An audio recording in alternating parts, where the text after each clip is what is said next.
আসসালামু আলাইকুম শাইখ রহমতুল্লাহ। আমার এক বন্ধু সমকামিতায় লিপ্ত, আল্লাহ হিদায়াত দান করুন।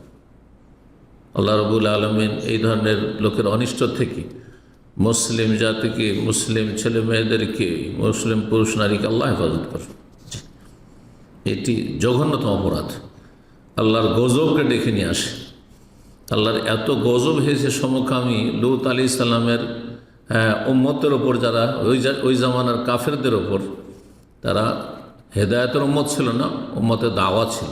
উম্মত দুই রকম, সেই যুগের কাফের জাতি যাদেরকে হেদায়েতের জন্য লূত আলাইহিস সালামকে আল্লাহ নবী করে পাঠিয়েছিলেন সাদ্দুম এলাকায়, তারা প্রথম এই নোংরামি শুরু করে।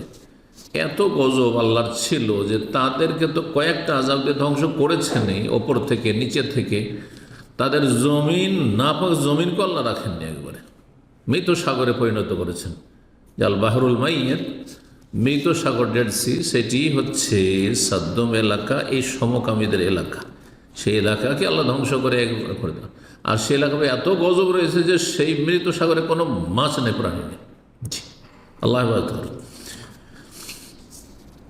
জেনা ব্যভিচারের চাইতে অনেক অনেক বেশি জঘন্য অপরাধ সমকামিতে।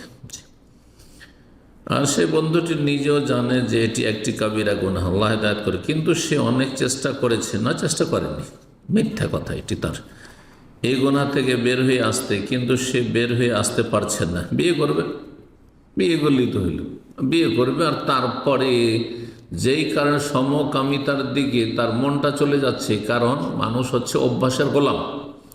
সে নিজের নফসের মনের গোলাম হয়েছে, মনের পূজারী হয়ে গেছে। তো সেখান থেকে অনেক দূরে থাকবে। এই জন্য যেসব কিশোর যাদের দাড়ি বেরোনি, সাধারণত সমকামীরা এদেরকে টার্গেট বানায়, ওদের দিকে মোটেই তাকাবে না।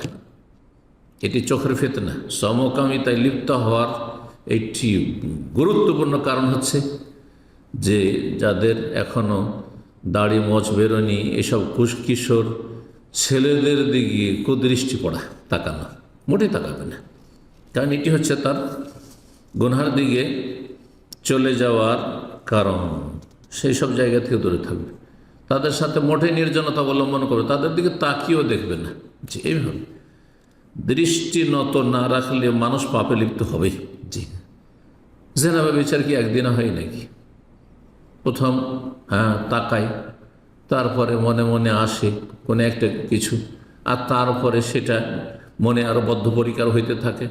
তারপরে কথা বলার চেষ্টা করে, চোখে চোখে তাকে হাসি দেওয়ার চেষ্টা করে, আকৃষ্ট করার চেষ্টা করে, নিজেও আকৃষ্ট হয়, অন্যকে আকৃষ্ট করে। আর তারপরে তখন কোনো জায়গাতে কথা বলার সুযোগ নেই, তারপরে তখন কোনো জায়গায় গিয়ে নির্জনতার চেষ্টা করে। এইভাবেও জেনা ব্যভিচারে লিপ্ত হয়, অনেকগুলি স্তর পার করে। ঠিক ওই রকমই সমকামিতা, ওই রকমই অত সহজে সমকামিতায় মানুষ লিপ্ত হয় না।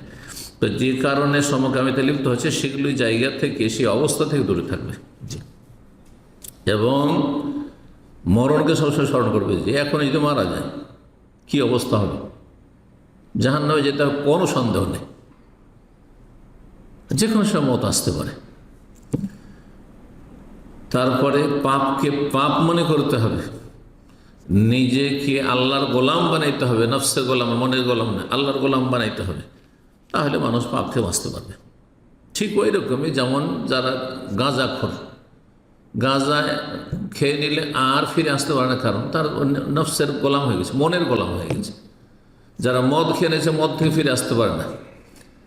যারা এই সিগারেট, তামাক আর বিড়ি আর এই জর্দাখোর, এরা এই হারাম থেকে ফিরে আসতে পারে না, কারণ তারা নফসের গোলাম হয়ে গেছে।